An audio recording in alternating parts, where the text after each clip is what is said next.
ইন্না লিল্লাহি ওয়া ইন্না ইলাইহি রাজিউন। অবশেষে আমাদের সবাইকে শোক সাগরে ভাসিয়ে দিয়ে আমার পুতুল আপা চলে গেলেন। তিনি চলে যাননি, তিনি রেখে গেছেন তাঁর কীর্তি, অনেক ইতিহাস। আপসহীন নেত্রী হিসাবে তিনি কখনো অন্যায়ের কাছে মাথা নত করেননি।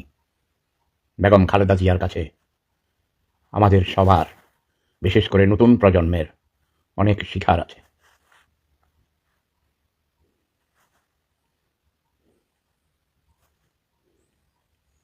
অনেক সংগ্রাম করেছেন এই মহিয়সী মহিলা, জীবনের সাথে সংগ্রাম করেছেন।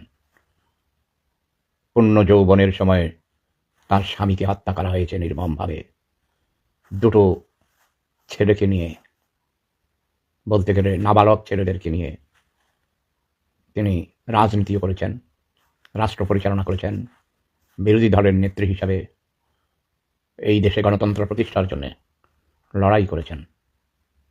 মহান আল্লাহ রাব্বুল আলামিনের দরবারে আমি প্রার্থনা করছি, আমিও অসুস্থ মানুষ, আমিও চলে যাব একদিন। এই নশ্বর পৃথিবীতে কেউ থাকবে না, সবাইকে চলে যেতে হবে। পৃথিবীর নিয়ম, স্রষ্টার নিয়ম, প্রকৃতির নিয়ম। পৃথিবী ছেড়ে সবাইকে চলে যেতে হবে, নতুনদের জায়গা করে দিতে হবে। আসুন আমরা সবাই শোক ভুলে গিয়ে এই শোককে শক্তিতে পরিণত করি। বেগম খালেদা জিয়ার অসমাপ্ত কাজ সমাপ্ত করি।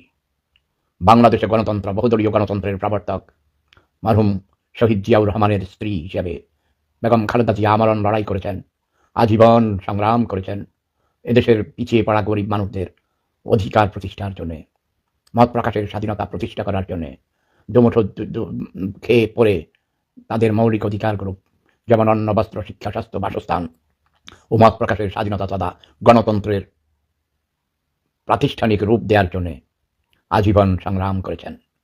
আসুন আমরা সবাই আজ তার মৃত্যু দিবসে প্রতিজ্ঞা করি, আমরা তার অসমাপ্ত কাজ সমাপ্ত করব। এদেশের মানুষকে সুখে শান্তিতে রাখার জন্য আপ্রাণ চেষ্টা করব। ব্যক্তিগত স্বার্থ ভুলে গিয়ে, পদ পদবীর লোভ ভুলে গিয়ে আমরা সবাই স্বেচ্ছাসেবক হব এবং এদেশের মানুষের উন্নয়নের জন্য তথা দেশকে স্বনির্ভর করার জন্য কাজ করে যাব। আমিন সুম্মা আমিন। হে মহান স্রষ্টা আল্লাহ রাব্বুল আলামিন, তুমি দয়াময় মাওলা, তুমি জানো কখন কাকে নিয়ে যাবে, কখন কাকে পাঠাবে। সম্পূর্ণ তোমার লীলা খেলা, এই লীলা বোঝা দায়। আমি কাউকেই দোষারোপ করতে চাই না মাওলা, তবে আমার হাঁটু আপা, আমার এই পুতুল আপার উপর অনেক জুলুম করেছেন, নির্যাতন করেছেন। 8 বছরের উপর তাকে জেলে রেখেছেন সামান্য একটা অজুহাত দিয়ে, মিথ্যা মামলা দাঁড় করিয়ে তাকে শেখ হাসিনা তার ক্ষমতার ব্যবহার করেছেন। আমি অনেক অনুনয় বিনয় করেছি, হাঁটু আপা তুমি এই পুতুল আপাকে, একজন বৃদ্ধা বিধবা মহিলা, তাকে তুমি ছেড়ে দাও, তাকে জেলে রেখো না। কিন্তু তিনি আমার কথা রাখলেন না, তিনি চলে গেলেন, তাকে চলে যেতে হলো এই দেশ থেকে। আমি জানি না তার জীবদ্দশায় আর কখনো বাংলার মাটিতে ফিরে আসবেন কিনা, আসবে বলে আমার মনে হয় না। মৃত্যুর পরেও তার লাশ এই বাংলার মানুষ গ্রহণ করবে কিনা আমার মনে হয় না, কারণ তিনি অগণিত মানুষকে অনেক কষ্ট দিয়েছেন, অনেক জুলুম নির্যাতন নিষ্পেষণ করেছেন। বিরোধী দলকে দমন করার জন্য বিরোধী দলের নেতাকর্মীদের আয়নাঘরে ঢুকিয়ে রেখেছেন বছরের পর বছর। আমার জানামতে জেল থেকে বেরিয়ে এসে আমার সাথে অনেকেই যোগাযোগ করেছেন। একজন মানবাধিকার কর্মী হিসেবে আমি তাদের জন্য ও তাদের মুক্তির জন্য কাজ করেছি। এর মধ্যে আমার অত্যন্ত প্রিয়, আমি আগে তাকে চিনতাম না, নামও জানতাম না, চট্টগ্রামের আসলাম চৌধুরী সাহেব 12 বছরের উপর জেল কেটেছেন। একজন উচ্চশিক্ষিত ভদ্রলোক, অনেক বড় ব্যবসায়ী, শিল্পপতি, বিনা বিচারে অন্যায়ভাবে তাকে জেল খাটিয়েছে। শেখ হাসিনা, তুমি অনেক জুলুম করেছো মানুষের উপর, তাই তুমি নিজেও জুলুমের শিকার হচ্ছ, তোমারও বিচার হবে। প্রকৃতি মাতা বিনা বিচারে কাউকে ছেড়ে দেন না। এখনও আমি মনে করি অনেকেই জুলুমের শিকার হচ্ছেন বিভিন্নভাবে। বর্তমান সরকার দ্বারাও অনেকে নির্যাতিত হচ্ছেন।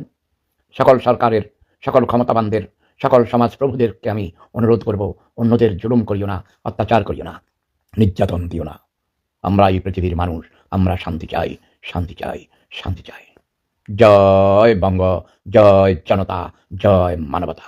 প্রেম ধর্ম সেরা ধর্ম, লাভ ইজ পাওয়ার।